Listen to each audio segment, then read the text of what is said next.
Hello everyone. तो last की video में हमने डिस्कस किया था टाइफॉइड के बारे में। इस वीडियो में हम डिस्कस करेंगे कैंसर के बारे में। व्हाट इज़ कैंसर, इसको समझने के लिए हमें पहले ट्यूमर वर्ड के बारे में समझना होगा। That what is tumour. Tumour या फिर नियोप्लाज्मा, आपने सुना भी होगा ब्रेन ट्यूमर। ओके, तो ट्यूमर क्या होता है? ग्रुप ऑफ सेल्स जो कि अनकंट्रोल्ड सेल डिवीजन दिखाते हैं और वो डिफ्रेंशिएट नहीं करते और ना ही डाई आउट करते हैं। बेसिकली सिंपल सेल्स जो नॉर्मल हेल्दी सेल्स होते हैं ह्यूमन बॉडी के, वो एज करने के बाद डाई आउट कर जाते हैं और जब वो बनते हैं तो वो डिफरेंशिएट भी करते हैं, जबकि ये दोनों ही प्रॉपर्टीज़ कैंसर के सेल्स में या फिर ट्यूमर के सेल्स में नहीं होती। Now types of tumour. Types of tumour में दो तरह के ट्यूमर है, benign tumour and malignant tumour. Benign tumour में क्या है कि डिवीजन का जो रेट है सेल्स का वो स्लो होगा। जो सेल्स डिवाइड कर रहे हैं और जो ट्यूमर बन रहा है वो अपनी ओरिजिन पे ही कन्फाइंड रहेगा, यानी कि वहाँ से कहीं और पे ट्रैवल नहीं करेगा। सबसे इंपॉर्टेंट बात कि बेनाइन ट्यूमर जो है उससे कैंसर नहीं होता है। ठीक है। मेलिग्नेंट ट्यूमर क्या है? इसके दो फेजेस होते हैं, लेटेंट फेज और मेटास्टैटिक फेज। लेटेंट फेज जो है that is exactly same as benign tumour, जबकि मेटास्टैटिक फेज जो है इसमें ट्यूमर सेल्स जो है उनका डिवीजन का रेट, डिवाइड करने का रेट फास्ट हो जाता है, वो रैपिडली डिवाइड करना शुरू हो जाते हैं। और इससे क्या होता है कि ये इन्वेड कर जाते हैं नियर बाय टिश्यू में। जैसे कि एपिथेलियल टिश्यू में अगर हुआ है ट्यूमर और वो near by tissue like muscular tissue या फिर ब्लड के थ्रू इधर उधर स्प्रेड हो जाए बॉडी में, तो उससे कैंसर हो जाता है। Cancer is what? Uncontrol dividing जो सेल्स हैं वो पूरी बॉडी में स्प्रेड हो गए। ट्यूमर सेल्स जो हैं वो enter into the blood and lymph vessels. इस प्रॉपर्टी को कहते हैं मेटास्टैसिस, कि वो एक जगह से जो कन्फाइंड थे अब वहाँ पे वो कन्फाइंड नहीं रहेंगे और वो दूसरी जगहों पे या फिर बॉडीज में स्प्रेड हो जाएंगे, जिससे कि ये कैंसरस हो जाएगा। अब प्राइमरी ट्यूमर और सेकेंडरी ट्यूमर क्या होता है? प्राइमरी ट्यूमर वो है जहाँ पे ओरिजिन है, जहाँ पे ट्यूमर अराइज किया है, और सेकेंडरी ट्यूमर जहाँ पर जाके ट्यूमर सेल्स कैंसर कोज कर रहे हैं मेटास्टैसिस की प्रॉपर्टी की हेल्प से। अब ये बहुत इंपॉर्टेंट है कि ऑल कैंसर्स, जितने भी कैंसर है वो सब ट्यूमर होंगे, लेकिन सारे ट्यूमर कैंसर नहीं होते। क्यों? क्योंकि बेनाइन ट्यूमर जो है that is non cancerous and malignant tumour is cancerous. अब नीट के लिए इंपॉर्टेंट टॉपिक है एक हमारा प्रॉपर्टीज ऑफ कैंसर। इसमें क्या है? प्रॉपर्टीज ऑफ कैंसर में सबसे पहली प्रॉपर्टी है loss of check points in the cell cycle. अब सेल साइकिल के अंदर चेक पॉइंट्स का लॉस हो जाना, मतलब सेल्स जो है वो बिना किसी चेक पॉइंट, बिना किसी रुकावट के अनलिमिटेड बिल्कुल डिवाइड करते चले जा रहे हैं। जैसे कि G1S और G2M, ये दो चेक पॉइंट्स होते हैं सेल साइकिल में, ये लॉस्ट हो जाते हैं। अनडिफ्रेंशिएटेड सेल मतलब कोई डिफ्रेंशिएशन का जो प्रोसेस है वो नहीं हो रहा है, सेल्स सिंपली डिवाइड करते जा रहे हैं। Cancer cells synthesize their own growth factor, मतलब अब दूसरे जो हेल्दी सेल्स, नॉर्मल सेल्स होते हैं, उनको बाहर से ग्रोथ फैक्टर्स की रिक्वायरमेंट होती है, लेकिन कैंसर की जो सेल्स हैं वो अपने ग्रोथ फैक्टर्स खुद सिंथेसाइज करते हैं। सीक्रेट एंजियोजेनेसिस फैक्टर, मतलब ये ब्लड वेसल्स, बीवीज ब्लड वेसल्स की ग्रोथ को स्टिमुलेट करते हैं कैंसर के सेल्स। और कैसे करते हैं? एंजियोजेनेसिस फैक्टर है इनका, जो कि ये रिलीज़ करते हैं, सीक्रेट करते हैं, जिससे कि ब्लड वेसल्स की ग्रोथ ज़्यादा होती है। मेटास्टैसिस और इन्वेजिवनेस ये तो बता ही दिए।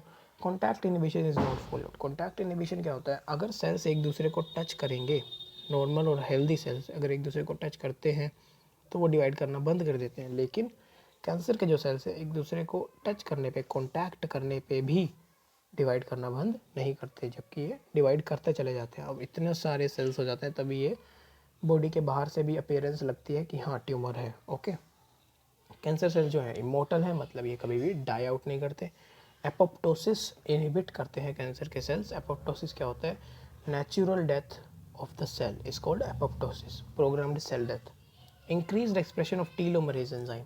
टीलोमरेज एक एंजाइम है जो कि टीलोमियर को शॉर्ट करवाती है, मतलब अगर एज होती जाएगी तो ये जो टीलोमियर है ये यहाँ से कटता चला जाएगा और क्रोमोसोम जो है वो छोटा होता जाएगा। ऐसे छोटा होते होते होते होते क्रोमोसोम की डेथ हो जाएगी, और इससे एजिंग का प्रोसेस भी बोलते हैं।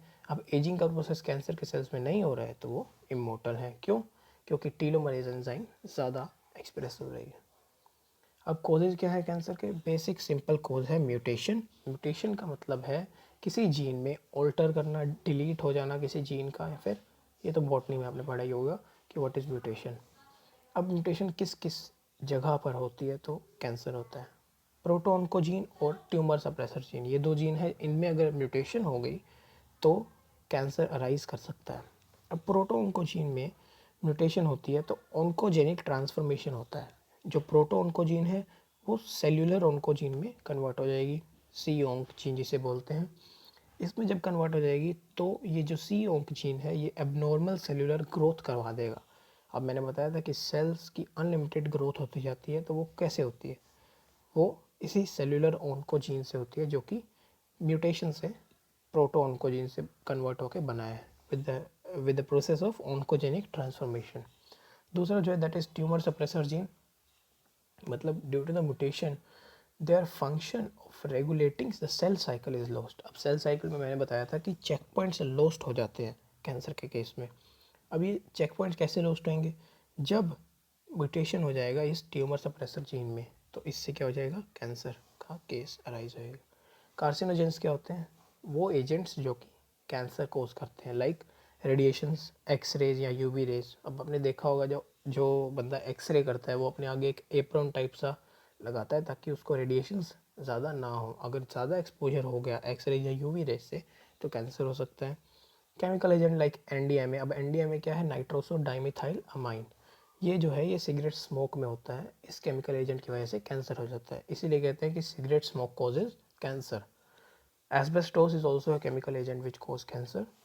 अब वायरस से भी कैंसर हो सकता है, लाइक हेपेटाइटिस बी जो है, इनमें क्या होता है, वायरल ओंकोजीन होता है जो कि कैंसर कोज करवा देता है।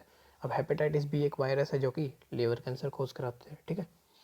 टाइप्स ऑफ कैंसर में सबसे पहला है carcinoma, second sarcoma and third leukaemia. Carcinoma जो है वो एक्टोडर्मली डेराइव्ड टिश्यू के अंदर जब कैंसर होगा, एक्टोडर्मली डेराइव्ड टिश्यू के अंदर जब कैंसर होगा तो उसे कार्सिनोमा बोलेंगे। नाउ जनरली एपिथेलियल टिश्यू होता है एक्टोडर्मली डेराइव्ड, तो लंग कैंसर, स्किन कैंसर या फिर लिवर कैंसर, ये सब कार्सिनोमा के टाइप्स के अंदर आते हैं। सार्कोमा जो है इसमें mesodermally derived tissue, osteoma, lipoma, lymphoma. Osteo means bone का cancer, lipoma means adipose tissue या फैटी टिश्यू का cancer, lymphoma is lymph cancer. Leukaemia, ये तो आपने सुना ही होगा, ये कॉमन सा टर्म है। ब्लड में या फिर बोन मैरो से डिराइव्ड जो चीज़ें होती हैं लाइक लिम्फ, इनमें अगर कैंसर हो गया तो ल्यूकीमिया उसे बोलेंगे। एडिनोमा एक अलग से टर्म है जो कि इसी में आएगी कार्सिनोमा में। This is called cancer of glands, like pancreas में हो गया कैंसर, ठीक है। ये इंपॉर्टेंट टर्म है, वर्ल्ड कैंसर डे ये याद कर लेना, 4 फरवरी को वर्ल्ड कैंसर डे मनाया जाता है इंटरनेशनली। डायग्नोसिस ऑफ कैंसर को डायग्नोज कैसे करेंगे, एक तो है बायोप्सी, जिस पार्ट में लगे कि कैंसर है वहाँ से थोड़ा सा टिश्यू सैंपल लेके उसकी बायोप्सी करते हैं, उसके ऊपर रिसर्च करते हैं, तब पता लगता है कि कैंसर है या फिर नहीं है। रेडियोग्राफी, एमआरआई से भी, मैग्नेटिक रेजोनेंस इमेजिंग से भी पता लगाया जा सकता है कि कहाँ पर कैंसर है बॉडी में, ओके। मॉलिक्यूलर या फिर कैंसर कोजिंग जीन्स।